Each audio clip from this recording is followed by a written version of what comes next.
It's Saturday night and you don't know what to go do. You and your significant other or the person you're dating, you're like, let's go see a movie.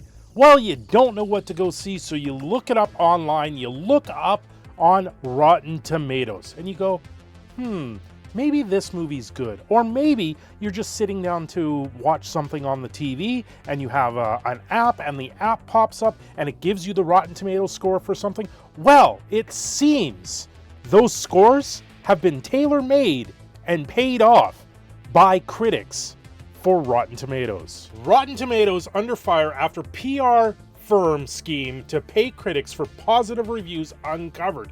This article is from IGN. It goes on to say a Daisy Ridley drama, Ophelia, from 2018 was paid off for good reviews. It's absolutely ridiculous. It even goes into a different article from Vulture talking about all of this stuff, how Bunker 15 took on a new project, Ophelia, a feminist retelling of Hamlet starring Daisy Ridley. So we all know Hamlet, where the king and the brother kill each other. Well, now it went to the feminist scene. Of course, something like that is going to bomb. It's going to completely have nothing that people want to see. Whenever you do this whole retelling and modernization, and we're going to tell it in someone else's eyes, they're not going to do very well. But it had an early screening that had published 13 reviews, 7 of them negative, which translated to a score of 46% on the aggregation site of Rotten Tomatoes. A disappointing outcome for the firm with prestige aspirations and no domestic disturber.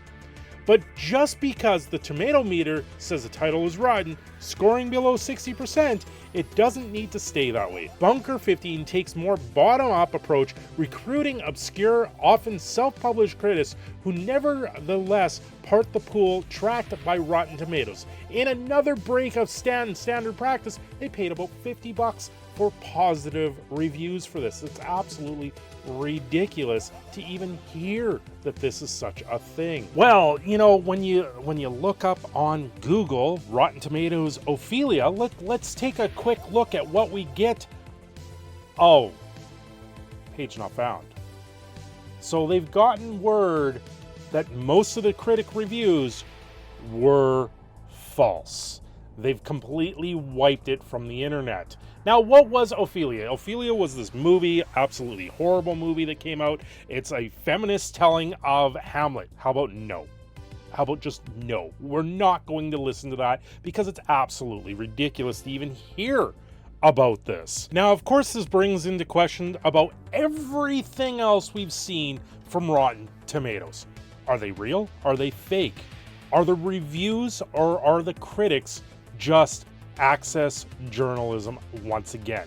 This is Rotten Tomatoes. It's a site that, you know, once was something that everyone looked up to, thought it was impartial, and it never really is. Well, especially when you look at things like Captain Marvel, you look at the reviews, all critics, then you go into the top critics and they give it like a 70%. The audience was like, no, it's a 45. Like, when you get these disparaging changes in it, you've got to wonder. And then you've got the Super Mario movie, a movie that made $1 billion very easily. The critics tried to tank it. The top critics were even at 42%, trying to tank this. The audience, verified and all audience, I don't really know what the difference for the verified really is, but they were all for it. Then of course, we got to go back to Daisy Ridley with The Last Jedi, one of the worst movies I've ever seen. I wish I could have my time back. I even dressed up and took a lightsaber to the show, and this movie was absolutely dreadful. The reviews, 95%, top critics, all critics, 91%. You know, you gotta wonder how many people just ate this up, right? Audience, 42%. The audience was like, no, we're not doing this.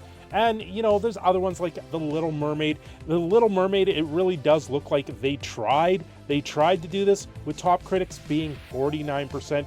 And in the verified audience at 94% and all audience at 58%. I bring this one in here because when they put it on the front page, this really shows you the difference of what's going on. Now, I will make note here with the audience and the verified audience here. There is a lot of suspect behind this about the review bombing that this show got. There's a lot behind it and a lot of other potential reasons why it got that way. Now, when it comes to reviews, you know, when things go out there in review, take your own best judgment. Look at several different people, maybe try and get an idea on what's going on there. You know what, when it comes to a video game like Starfield in particular, because this is the topic of the day with Starfield, I've gone around to many different people and seen what everyone's been saying about it, and then of course the whole controversy bubbled up. Some people were saying it's a good game. Some people were saying it's bland, it's boring, there's nothing really to do. Maybe once you get about 15 hours in, you'll actually enjoy this game. The game sounds like it's a grind. You have to sit there and grind that game. Now, when you go and look at the Metacritics and you look at the critics, they're all raving. They're like 88 and above. And then you look at the review scores from the audience, and the audiences are below. They are below standard, but they are at a point where you expect Bethesda to be. Bethesda games just don't do as well as they should. They don't come out with an idea that the game is going to do well. They come out with an idea and they sell the idea. They don't sell the game. And then the game hurts it. And it hurts it in the long run. We'll have to wait to see where that one really lies. Now, with Rotten Tomatoes, we've seen time and again that people just don't agree with them. We know people don't agree with them, and now we have hard evidence saying Rotten Tomato critics have been paid off for other shows. Rotten Tomato critics still get movie passes, but if they rate this one's bad, then they're not going to get the next movie pass. And that was something else that Bethesda did with Starfield. They refused to give out copies to journalists because they didn't trust them.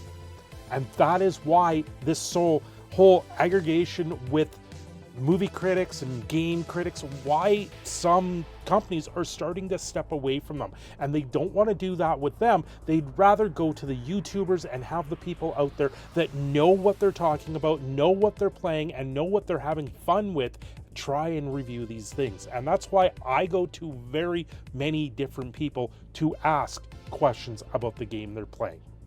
Anyway, I'm your Proud Canadian Phoenix. Don't forget to like and subscribe, and thank you very much for being here. I will see you all next time.